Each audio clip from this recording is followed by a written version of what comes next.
We're not in San Francisco anymore. We are at the Diamond, which is my house. Yes. Which, how cool. I had a moment when I came in here, and I was just like, this is it. And it's a headquarters here. You can't see it, but it is headquarters. There's just stuff. It just makes sense. My desk is very headquartery, and it's all covered in like crystals and dragons and things, but still. Yes. Also, if any of you can see, he'll be the chicken, which was a gift, which is another story, which you should watch or listen to your podcast about. Yeah, we just recorded a podcast episode. You guys just watched a whole video. Hello. You just watched a whole video on Alcatraz. And during the video, we were like, we're going to do a recap and like a full thing. And we are going to do that now. That's what this is. Before we get too distracted. That's what this is. Yeah. This is what we're doing. You may have noticed towards the end of us being there, if you notice, my energy was really, really low. It was. One, jet lag is part of that. And two, I did go back to the hotel room and I conked out. It was a hard conk out. I needed that. Yeah. Honestly, I think both of our energies were really lagging. By the time we were leaving the island, we were like we were having a go. And that's what it does. It does. And we talked about it might... I can't speak for all people of all races, though I did get a ping of it might be for the white people who are not familiar with that energy, and I understand it. Totally. Yeah. There was a lot of that too. At one point we channeled in, there was a couple different guardians kind of the island, and some of them were like fine with what was happening and like okay with it, and then one of them was like kind of death to all white people, like very anti, which fair, it was a very sacred native island, and now the white people have royally like messed it up, and so that was kind of an interesting thing to contend with as we kind of walked through, of being like, we acknowledge you and we understand your anger, like I'm not going to try to convince you you're angry, like you be mad, you can be mad at us all you want. Though it was a perfect example of how basic acknowledgement can make such a big difference. Yeah. Because I would go to different places on the island and I would acknowledge what we were picking up on and what was happening. And then the energy feels so much better. Yeah. Like right away. I was dealing with a headache kind of on and off throughout, and it even happened before I got to the island, which was just like a whole other thing. Well, it was connected. I'm not going to say it was a whole other thing. Yeah, it was. Yeah. So when I acknowledged things, it would get lighter, which was a lot of validation, though also very sad. Yeah, it was very sad. Yeah. Yeah. So anyway, let's just do a quick recap of how our experience went. There was a lot of spiritual things that happened that we like didn't really talk about in real time because we were still kind of figuring it out. So we're going to kind of recap them now, which is something that we do with videos often. I mean, I do it with videos where I'm like, here, these are the things I can share now. And then later on, these are things I like understood more deeply about the experience. That were not meant to be shared, like kind of in real time when filming on location. So before we even arrived, both of us were like, there's some energy in there. Like it feels like there's some energy that needs to flow up from this island. And we were both a little bit, not nervous, but just kind of like, what's that? That's kind of weird. Like getting onto the island. Yeah, and going at all, we weren't going to go because it's not really our vibe. Not at all. Like I'm not really interested in jail tourism. That's not really me. Me either. Incarceration's a fucking problem. Like I don't think it's a good thing. I don't think it ever was a good thing. I think it was always a fucked up thing to happen. And, yeah. And how it's done in the States and the profit and all of that comes with it. Though I got a ping from my folks that there was work to be done. So I was just like, all right, well, and I told my folks too, especially when I was getting the headache, I was like, if you want me to stay here, you need to do better. Yeah. Because, no. Yeah, because it was, we both got on the island and we both got and felt like immediately nauseous. Like very much so. Yes. And it was like, like wobbly. Yes. And we showed, some images and some video and stuff of how the native people have retaken kind of over the land, and like that one room that had the native people in it with like all the feathers in there. It was really beautiful in a lot of ways. That part of it was great, but like what the white people had done to the land is really fucked up. Like I'm not even going to sugarcoat. It's really gross, and it continues to be gross because of the amount of tourism that is occurring on this sad place. Like it's a sad place. It's not good. Yeah, I really do feel it's one of those places that if it were just left to the elements and just left alone to be reclaimed by nature, that would do a lot of healing. I agree. Thank goodness for the seagulls. Truly yes. thank goodness. And we mentioned this on the video before, but like, we even saw a baby seagull as we were leaving. And it was so cute. And it was so nice to have them there and like have that life there and the plants there and all this. And they were obviously feeding off of some of the energy that was like within the island that isn't like necessarily wasn't able to get out of the island. It was kind of wild. So Rebekah was told that you needed to pee on the island. Yes. Not like in a bathroom, not like no. Like, that's how you get something bad follow you. Now, I was told, because I needed to go before the boat, and I was just like, okay, cool, I'll hold it. And then I was directly told, like, no, you need to wait. So we get to the island, there's a bathroom near the port. And there was immediately, no, that's not where you need to go. So we make our way up, and this actually wasn't filmed because we weren't totally sure if this was something that we should address. And even now, I'm pretty sure this is only going to be released to our Patreons or private communities. Yeah. And we get to the top, there's the bathroom at the top, right? I go into this bathroom, and I'm thinking, oh, I'm relieving myself. I should feel better. I'm going to do a release, whatever. I feel like I'm going to throw up. Yeah. It was bad. And I just kept getting this sort of like wave of feeling of somebody tumbling. Like there's this sort of like, and a bad feeling associated with the tumbling. It was like this weird feeling of like feeling dazed. And then there was this feeling of tumbling. And I always like check myself in places of turmoil because I'm like, okay, am I just like leaning into the whole like there bad things happened here, because really it felt like somebody had actively thrown themselves off a cliff. So I'm trying to check myself, and I'm also trying to not throw up. So we get outside, and I mentioned this to you, and we both start channeling in, and that's when you started to look at the warden's house that has since burned down, though you were looking at the warden's house and what you saw. The bathroom, where the bathroom is now, is like a rebuilt on the spot where the warden's house, which didn't know that until we left. We didn't know, so that there's a bunch of the stuff that we didn't know until we left. We saw like a model of like what it used to look like, and we're like, oh, that's where that was. Oh, that, okay, so we're doing that. But where the bathroom was like contained within the warden's house, or the, you know, and it was like a mansion, and it's like up at the top by the lighthouse, right next to the prison entrance, like and it's burned down, and the buildings that have burned down are like the warden's home, and then like the mess hall that was just reserved for like the guards. And I'm like, oh, who did that? And it's like the ghosts very much were like, we lit that stuff on fire, like we helped that along, like we had a lot of resentment, which valid, you do you.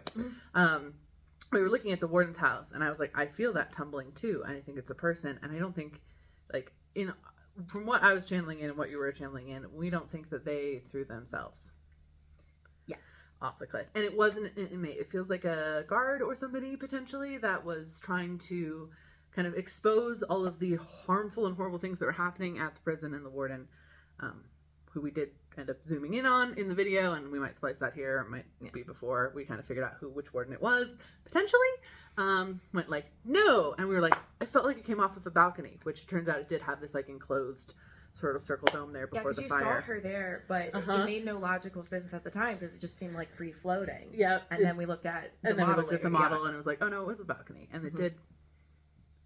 Woo. So that was one thing. And the other thing with that, because I've seen this before. I've gone in to help. It wasn't so much a sentient spirit. It was just this overwhelming feeling of something. And I was going to do something about it. And then I realized that was a symptom. It wasn't the full thing that was going on. Not at all. The energy was being held there by something larger. Yeah. Also, I will give a shout out where shout out is due. Apollo did help me. Because I was feeling very not good, which is rare for me. I'm used to being in haunted spots. I'm used to being in places with crazy energy. But the energy that's there, especially the energy that's underlying underneath the island, is just so extra. So thank you, Apollo. I will thank Apollo where thanks is due. So yes. Yeah, the god of healing came in and helped with healing. Very cool. What a shock. It was actually really funny because Rebekah was like, I'll just handle it. I was like, do you want me to like? And at the same time, my guy, because I told my guys, I was like, okay, you need to fix this. Because if you want me to do something about it, I need to be able to function. And they were like, you should ask for help. And you're like, do you want help? And I was like, well. I can help you with that. Apollo also like, huh? Yeah, I was like, well, I'm here. I'm standing right here. Like, I can give you what you need. So that was a funny experience. And it was very interesting because the whole time we're there, we're kind of developing like our understanding of like how this energy is trapped underneath the island and how it should have been able to allowed to come out. And like in ancient native times, they came to the island for activation and then they would leave, which was documented. Like some of the stuff we saw there on the island was about that. And then the buildings got built on top of it by the white people, like capping this energy and pushing it down. And it couldn't be released. And it was a whole weird feeling in general. So it was like a hyperactivated space to exist in. But also the lighthouse. We felt very much like it was like a beacon. It was like pushing it up so you couldn't use the energy. Yeah. Yeah, like a closed chimney. Like a closed chimney. It was like, well, I'll take the energy and just people can't use it. I'm just going to divert it up. And my headache was the worst near that spot. It was right at the base of the lighthouse. Yeah. And then we went inside, and it was just there. There's ghosts there for sure. They hide during the daytime on purpose. The whole time we're walking through, we're like, where the fuck are they go? Like, we know that they're here. Yeah. This is really weird, but there's so many people not paying attention, and they're not paying. They're all in like zombie mode, just like it's weird. It's odd. It's really, really odd. It's very uncomfortable. And not only like is it just tourism of a jail, which in and of itself really fucking weird, but it's tourism of jail that was open from the 30s to the 60s. So the people in that jail didn't belong there. Like, it's like, oh, Al Capone was held here. And it's like, Al Capone actually kind of was a good dude. Like, he did a lot of like really good things, which is a shitty thing to say. Like, some because he did some really bad things too. But he's the reason that we have use by dates on food. Because he forced the government to do that for the poor people because he was tired of people dying of botulism. Good. So like, perspective. Like there's like, yeah, and they had a whole exhibit in there for Pride Month because a lot of people who were gay were just because they were gay, they were thrown into Alcatraz, which was heartbreaking. It was really rough. Yeah, honestly, that was a really rough piece. Yeah, or jaywalking. You jaywalk, go to the Rock, which is truly a war on poverty. All of it's a war on poverty. Yeah, most of it. Like there was a couple, big name ones, which is why I think the prison is it's still a tourist thing, and not just like Al Capone, but there's a couple murders in there, and people love true crime, tourism, and there was a couple bank robbers in there and things like that, and that totally happened. But we even went into the solitary confinement cells because they're open for you to go into, and it was just kind of like goopy. Yeah, I just removed some goop on one, and then one had like an Inhuman thing in it. Oh yeah, that was right. Which I was just like, okay. You live there. You do you. Inhuman thing. And the Inhuman things looked very bird-like, which was fascinating. I've seen this kind of thing before in the electrical building there. Mm-hmm. Yeah, there's this one thing. It was down there. I thought it was pretty tall, but had these wings. Mm-hmm. Yeah, very lanky. Looked up at us and was very much like, don't look at me. Mm-hmm. So we were both like, cool. Yeah. It's so interesting the amount of birds on the island. Also, Alcatraz means something. It means bird. Yeah. It means bird. It's a type of bird.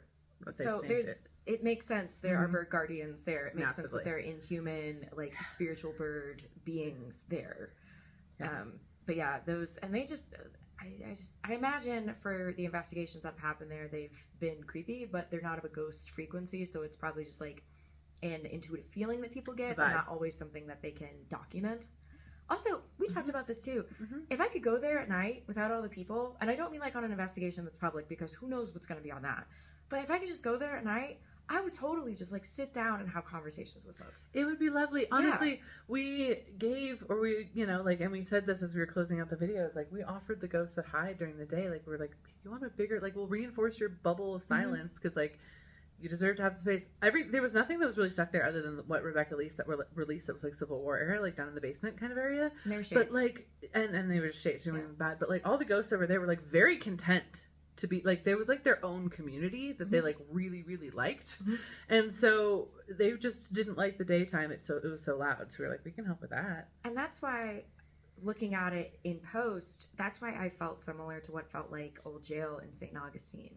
Because they had that kind of community there. And sure, there was a hierarchy. Some spirits were, more big than others, and they let everybody know. Mm-hmm. Though they really vibed with the tourism element of it, especially the paranormal investigation stuff, because then they could talk and they could, like, scare people. And they were all about it. We have proof of this through investigation methods, but also through mediumship, which is great. It was fun. Once they realized that we weren't scared, they were fine.